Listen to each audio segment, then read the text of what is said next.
Senator Doug Jones is the first Democrat elected to the Senate from Alabama in 25 years. He defeated the GOP's Roy Moore in a special election last month.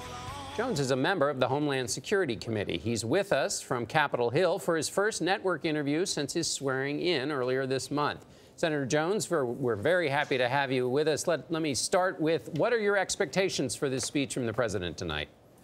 Well, first of all, let me thank you for having me this morning. I really appreciate it. You know, I'm hoping and expecting that the president will deliver a presidential address, not a campaign address, but a presidential address in which he lays out not only his accomplishments this past year, but also his goals for the future.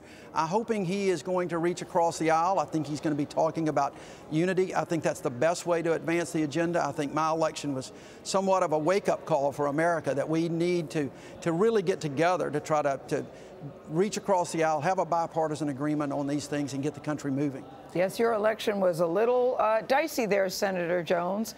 We're very happy, as Norah and John said, to have you here. What do you need to hear from the president to unify the country? What exactly does he need to say?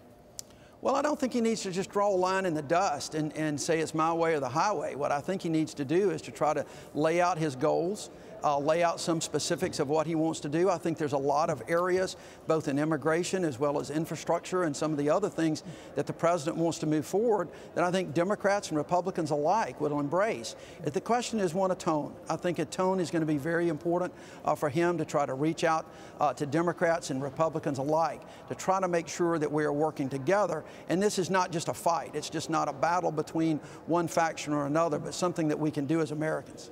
Let me ask you then about substance, because the president is expected to talk tonight about immigration as well as infrastructure. And on the issue of immigration, the White House has proposed a generous proposal in terms of a pathway to citizenship for some almost 2 million dreamers, but at the same time wants a lot of money, $25 billion for some type of border security. Would you support that?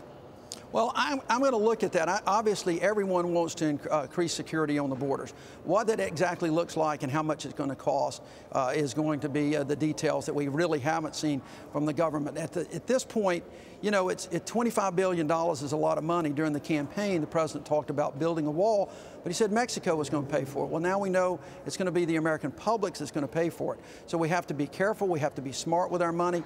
But look, I think the president has laid out goals and objectives that need to be put on the table and discussed. I think the Democrats are going to have that. I think other Republicans are going to have some. I'm very optimistic about an immigration plan going forward.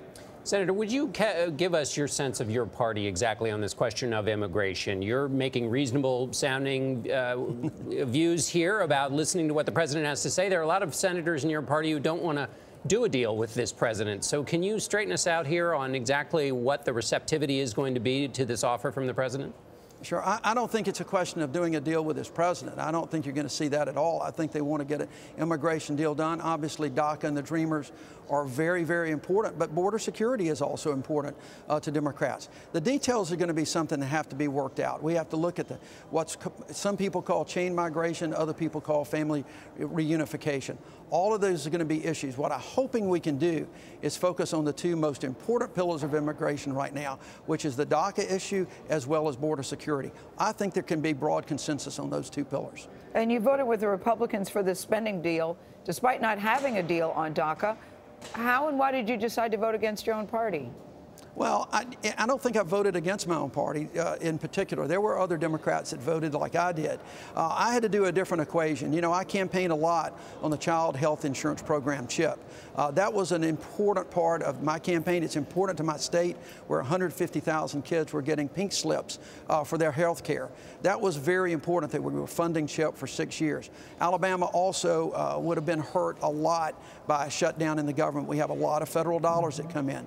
So I looked at the whole picture. I was not happy, to be honest with you. I don't think continuing resolutions are a way to fund the government. We need to get back to some regular order where we do a budget and have that. But having said that, I had to make a decision, and I felt like keeping the government open and funding CHIP was the right way to go. All right, Senator Jones, the night of your election, you said this was a fulfillment of a lifelong dream. You still feel that, sir? Absolutely. It's just amazing. I've told folks to have walked off that Senate floor as a Senate staffer in 1980 with my old boss, Howell Heflin, and to come back with the Vice President Biden, my old friend trailing me, Vice President Mondale, Vice President Pence on the floor. It was just an amazing experience, and I am honored and humbled to be here. All right. Well, a lot of work to do. Thank you, Senator Jones. Really good to see you, sir. Thank you. Anytime. Thank you.